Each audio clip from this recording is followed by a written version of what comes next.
আসসালামু আলাইকুম, আপনাদের সবাইকে স্বাগত জানাচ্ছি আজকের এই ক্লাসে। আমরা জানি কোশ্চেন দুই ধরনের হয়, একটা হচ্ছে ইন্টারোগেটিভ কোশ্চেন আর এটা হচ্ছে এমবেডেড কোশ্চেন।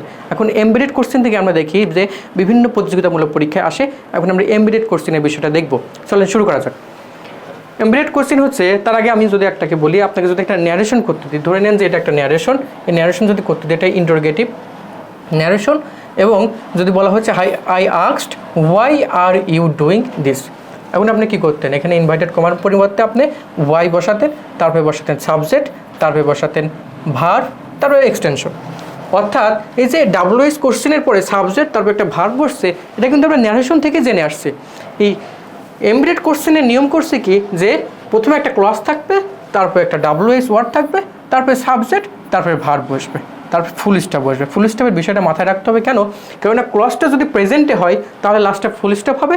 ক্লজটা যদি ইন্টারোগেটিভ ক্লজ হয়, মানে আর ইউ, ডু ইউ, এরকম যদি প্রশ্ন দ্বারা শুরু হয়, তাহলে আমরা দেখবো লাস্টে কোশ্চিনবোধক চিহ্ন অর্থাৎ প্রশ্নবোধক চিহ্ন।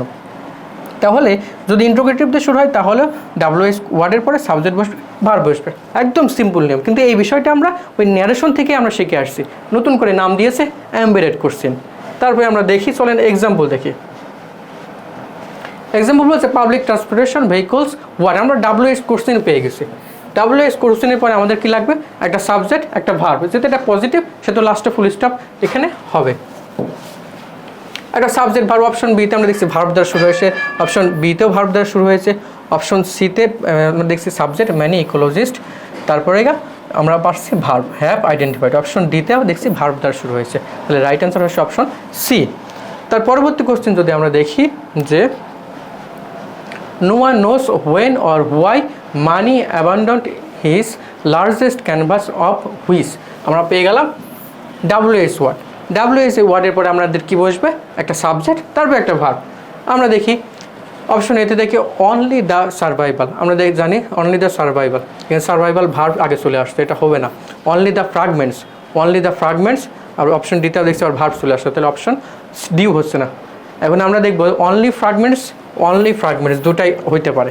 এখন ফ্র্যাগমেন্ট যেহেতু প্লুরাল সেহেতু হচ্ছে আমাদের ভার্বটাও হবে প্লুরাল, অর্থাৎ বি নম্বর হচ্ছে না, বি নম্বর ভার্বটা সিঙ্গুলার, এর জন্য অপশন সি নাম্বার হচ্ছে অ্যান্সার। পরবর্তী কোশ্চেনে যদি আমরা দেখি তাহলে দেখতে পাচ্ছি ডু ইউ নো। দেখেন এখানে কোশ্চেন করা হয়েছে ডু ইউ নো, অর্থাৎ হয়েছে দ্বিতীয় রুলসটা। সেহেতু লাস্টে আমরা দেখবো যে একটা ইন্টারোগেটিভ চিহ্ন আছে নাকি, অর্থাৎ ইন্টারোগেটিভ ক্লজ দ্বারা যদি শুরু হয় তাহলে আমরা দেখবো লাস্টে একটা কোশ্চেনবোধক চিহ্ন আছে নাকি।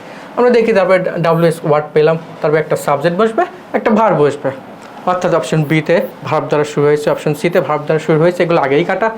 অপশন এ নম্বর দেখেন due was founded, due founded, অর্থাৎ যেহেতু ডিউ নিজে নিজে ফাউন্ডেড হইতে পারে না সেহেতু আমরা এখানে এটা হচ্ছে আমরা ফাইনাইট ভার্ব ইউজ করতে পারবো না, এটা আমরা নন ফাইনাইট ভার্ব ইউজ করে ওয়াজ ফাউন্ডেড, অর্থাৎ ডিউকে প্রতিষ্ঠা করা হয়েছে। অপশন ডি হচ্ছে না, অপশন এ নম্বর হচ্ছে রাইট। তো এই ছিল এমবেডেড কোশ্চেনের বিষয়টি, আশা করি বুঝতে পেরেছেন। ধন্যবাদ সবাইকে।